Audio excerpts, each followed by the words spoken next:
Information Mornings meteorologist on CBC Radio 1 in Fredericton at 99.5 FM. It is 16 minutes after 7 o'clock. It's -2 right now in the provincial capital.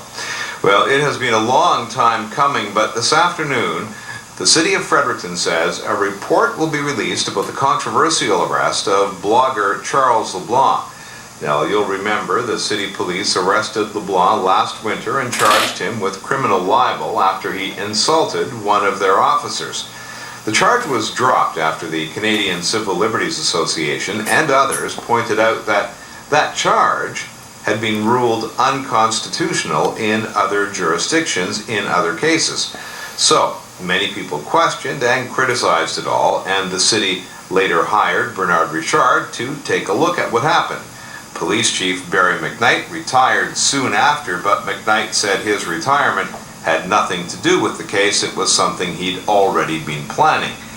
Joining me on the line now is Nathalie Desrosiers. She is a lawyer and general counsel of the Canadian Civil Liberties Association, and she made submissions to Bernard Richard for today's report. Good morning, Ms. Desrosiers. Welcome to the program. Good morning. What are the questions that you are hoping that Bernard Richard will answer in his report? Well, we are hoping first that he will examine the question of what should the police service do when one of the officers is being libeled or whose reputation is tarnished by some comments. Our submissions were that certainly I think the police should correct the information in the public domain and has the means to do that and should support his or the officer in question, but should not use a criminal charge like criminal libel to go after a citizen who's criticizing the police. First, because the criminal libel charge has been ruled unconstitutional, and secondly, because we should protect the right of citizens to criticize the establishment, the authorities, and we should be wary of using criminal law to chill expression, to silence criticism. Any interest in how the chain of command worked in this particular example, this particular case? Well, I think certainly we would want to make sure that when a police officer is the victim or the alleged victim of a crime or feels slighted in some way, he or she is not the one making the decision as to whether charges should be made. It's unbecoming, and it should certainly, I think, it's not good governance to charge that person with that responsibility. And in this case, I think that was one of the issue as well, was whether the officer in question was the one that decided to lay the charge. But that's a minor issue in a way, because in our view, I think the police service should recognize that there will be people discontent with their services. There will be some criticism, and the appropriate way is to respond by more speech, not try to silence the speech. What was your contribution to Mr. Richard's report? Well, we made submissions and sent him, certainly, I think, the law on the question, what was the criminal, the jurisdiction that found the criminal libel charges to be unconstitutional. I'm sure he had that already. But I think our position is that it's helpful, I think, to think about what is a right communication strategy from a police service when they feel like the bad information is circulating about them. So best practices in terms of how to handle that type of situation. We also were concerned a little bit about the way in which Mr. LeBlanc's computer was seized for 3 months. It seemed to us it was more punishment than necessary, since the blog was already there if they needed the evidence of his, whatever he had said about the police officer. So yes, trying to invite them to reflect a little bit on better practices that could be useful not only for Fredericton service, but police service, but to all police services across Canada. For people who are listening to us this morning, Ms. Desrosiers, who may be wondering what all the fuss is about, would you mind explaining why you think this is a serious issue? Well, the serious issue, I think, is we do not want to live in a society where when you criticize the police, they come to your door and charge you with criminal libel. It might stifle criticism, in totalitarian regime in Syria and elsewhere. Certainly that's a possibility, but that shouldn't be a possibility in Canada. People are allowed to be to criticize authorities, and we should be mindful of the way in which you can silence and prevent people from expressing sometimes right criticism about the police or the government without fearing that they will be put in jail for it.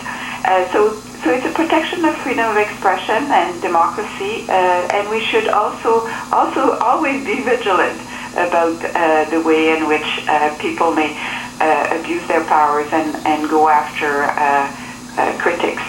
Are there legislative measures or legal measures that could be in place to prevent similar situations from happening in the future?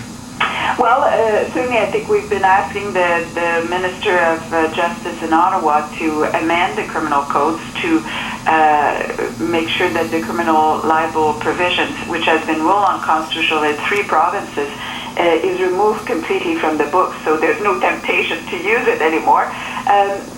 So that's one possibility. I think there are some, I'm sure that there are some people that are thinking that we should kind of move in other provinces to have another declaration of unconstitutionality to press the issue, and that may occur as well. What do you anticipate the consequences of Mr. Richard's report will be for Mr. LeBlanc? Well, I think we hope that he'll have a sense of vindication in terms of what happened to him. There certainly, I think, is no other recourse, I think, at this stage. I think there may be some possibility of getting damages eventually, but that's not what's going to happen today. Certainly, I think the other part, I think, is really for the public is to see that the system works. If you have an inquiry and they do find that things have been done in an inappropriate fashion and put in place the corrective so it doesn't happen again, that's what we hope for, is that there's a capacity to improve for improvement in the system. One of the questions that you raise is, did any officer in the Fredericton police force raise questions about the appropriateness of what was being done? What were you trying to get at there? Were you trying to look at the culture within the Fredericton Police Department? Well, we always want to ensure that if vindictive action is taken by one police officer, it's normal. Some people are humans and they get really angry, and that there be some ways in which they can be slowed down or stopped. That there would be a culture that actually worries about whether the police is going too far or are abusing their power and so on. So I think maybe Mr. Richard has looked a little bit about the decision-making process within the force in terms of how the charges were decided to be laid and whether there was any check to make sure that this was the appropriate thing to do. You mentioned a moment ago the possibility of Mr. LeBlanc seeking damages. Is there any precedent for that response anywhere in Canada? Well, there would be some precedent. Certainly are new cases about unconstitutional action being taken where people received small amounts of damages, and that may be that certainly is a possibility that has been discussed with Mr. LeBlanc here, and we'll see after this afternoon whether there's some still the possibility still alive for that. So yes, it's a consideration for sure. Okay, how would you describe your communication with Mr. Richard?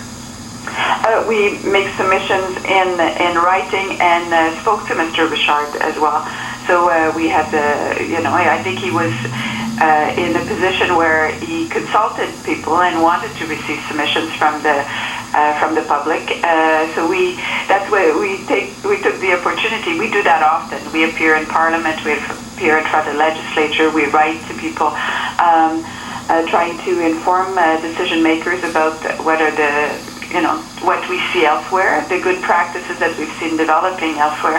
And for you, for us, I think when officers are defamed or when the authorities are criticized, we try to make sure that the authorities react in considering the impact on freedom of expression and engage in more speech, not less.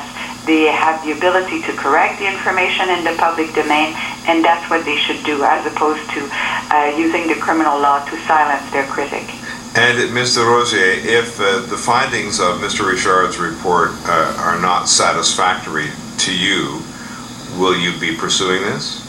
Well, we are continuing, I think, to try to ensure that freedom of expression is well protected throughout Canada, and certainly we think the criminal code should be amended to reflect what the state of the law is, as opposed to leaving this uncertainty hanging and creating the possibility that the provision may be used again. So yes, that's our job. We're trying to ensure that the law, as it is applied, continues to reflect the Constitution. Thank you so much for your time. Thank you. Bye-bye. Nathalie Desrosiers is General Counsel of the Canadian Civil Liberties Association based in Ottawa. The city of Fredericton is releasing Bernard Richard's report on the Charles LeBlanc case this afternoon at 2 o'clock. And tomorrow morning we'll have Bernard Richard on the program to talk about his findings.